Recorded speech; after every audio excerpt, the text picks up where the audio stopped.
Voici un ciel étoilé au-dessus du pic du Midi. L'observation de ces astres aurait pu devenir de plus en plus compliquée si la labellisation intervenue n'avait pas eu lieu. En effet, la pollution lumineuse à proximité et au-delà du site inquiétait de plus en plus les chercheurs ces dernières années. La réserve internationale de ciel étoilé du pic du Midi servira notamment à préserver l'observatoire de cette nuisance lumineuse. Sur le territoire français, le pic du Midi est le meilleur site d'observation, donc il faut maintenir cette qualité-là. Il existe d'autres sites d'observation au monde, mais dans des endroits extrêmement isolés, qui sont beaucoup moins gênés par la pollution lumineuse. La pollution lumineuse est un véritable problème sur le site, sur le territoire national. Avec le télescope Bernard-Lyot, qui est le télescope de 2 mètres, on observe surtout les étoiles. On étudie le champ magnétique dans les étoiles, la rotation des étoiles pour essayer de comprendre leur évolution, leur position dans la galaxie.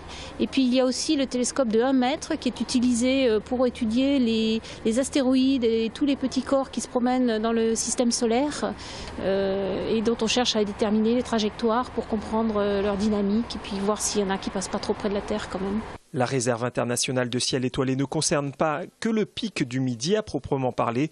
2 grandes zones ont été établies. On a 600 km² de zone cœur qui se retrace sur la crête frontière entre les Hautes-Pyrénées et l'Espagne.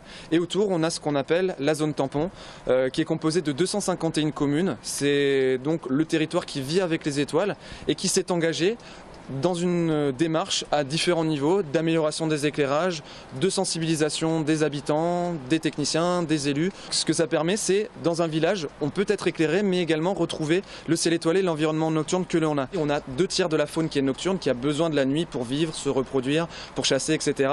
Et face à l'augmentation de la pollution lumineuse, cet habitat disparaît, voire se réduit avant tout. Et deuxièmement, cette lumière artificielle en trop grand nombre, mais c'est aussi des dépenses en énergie très importante et il y a vraiment un intérêt à venir limiter la pollution lumineuse, améliorer l'éclairage pour faire des économies d'énergie. Concrètement, 40 000 points lumineux ont été améliorés à travers la réserve internationale de ciel étoilé du pic du Midi. Les Hautes-Pyrénées font désormais figure de territoire pilote dans la mise en place de nouveaux modes d'éclairage économe.